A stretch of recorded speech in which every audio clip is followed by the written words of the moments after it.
Hello everyone and welcome to Day Trader S&P 500. This is Dale Woodson, editor of Woodson Wave Report, one of Timer Digest's top ranked stock market timers.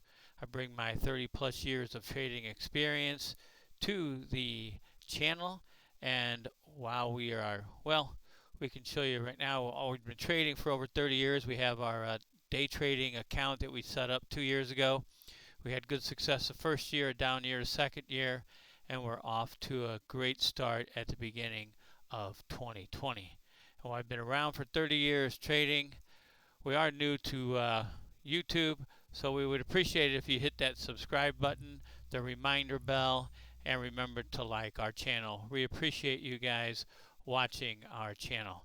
Today we're going to get into technical analysis of the S&P, and we are going to do an update on Tesla. Interesting things happened today, so let's get to it. All right, we'll first start with a weekly chart of the S&P 500, and this is the January 2018 high. And as subscribers to the channel know, we've been talking about this expanding triangle for quite some time. We've got an A down, a B up, a C down, a 3 up, a D up, and an E down. So this would mark the top of wave 3. This would mark the bottom of wave 4.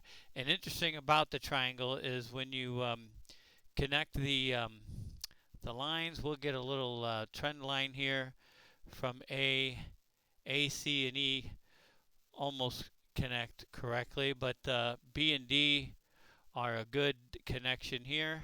Let's get that trend line going.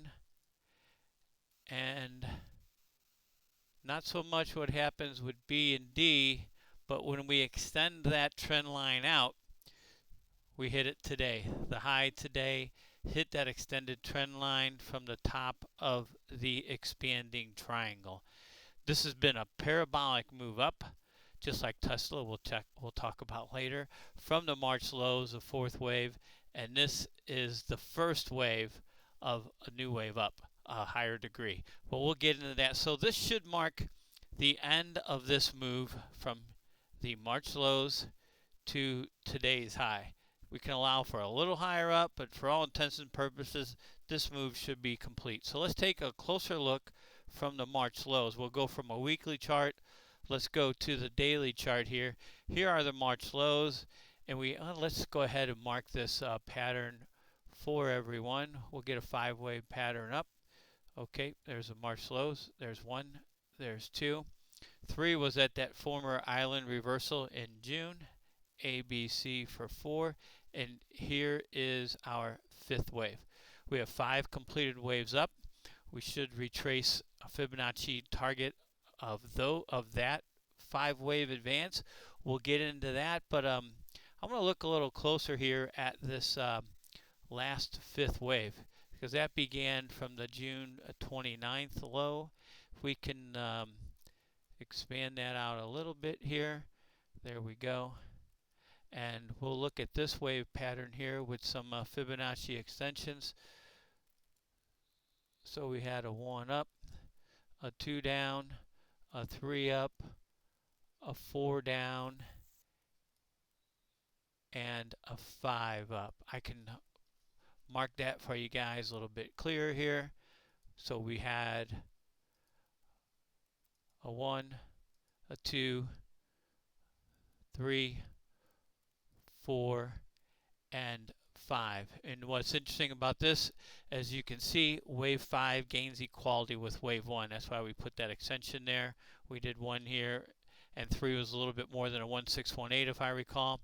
But why wave 5 gained equality with wave 1 at today's high. So combine that with the touching of the triangle, and this is complete. So we'll go back to this chart, and let me clean that up a bit, and we'll figure out what our retracement should be. Let's clean this up, remove that, remove all these. We already know we have 5 waves up. And so from the March low, let's make that, there we go. I like those thick lines, they're easier to see. We'll get our Fibonacci retracements of that 5-wave advance from the March lows to today's high. And as you can see, we've got all the Fibonacci targets in there, but the Fibonacci 382 is 3,054. The 50% retracement is under 3,000 at 2888. And the 618 Fibonacci retracement gives us a target of 2722. This would be one up. Second waves usually retrace around the 618. So this should be interesting times to see. If this first wave is done, we should see a significant decline coming up in the S&P. Okay, so let's move on to Tesla. Tesla began its latest parabolic move. This is an hourly chart on August 11th. I will pick up from there because our last one talked about 5 waves up from August 11th. And as you can see, we have completed 5 waves here. I don't know if you want us to get into that, but what we can do is just do a Fibonacci retracement.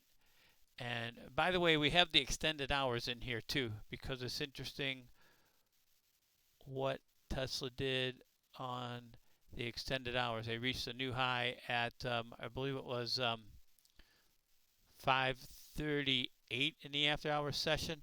But as you can see, this 5-wave advance, 1, 2, 3, 4, 5 here, and there's an ABC correction, and it retraced right to the 50% so far and bounced up.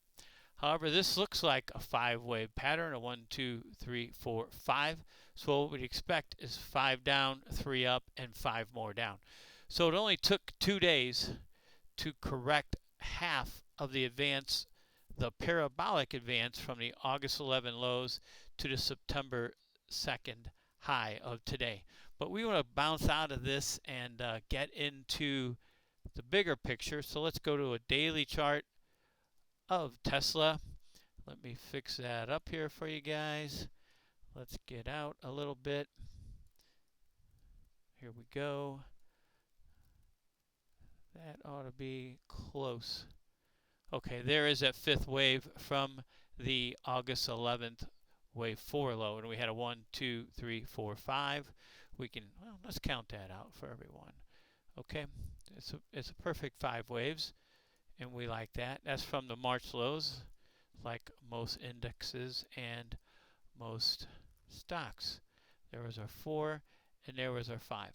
Okay, that's a completed pattern, and you can see they just started retracing it now.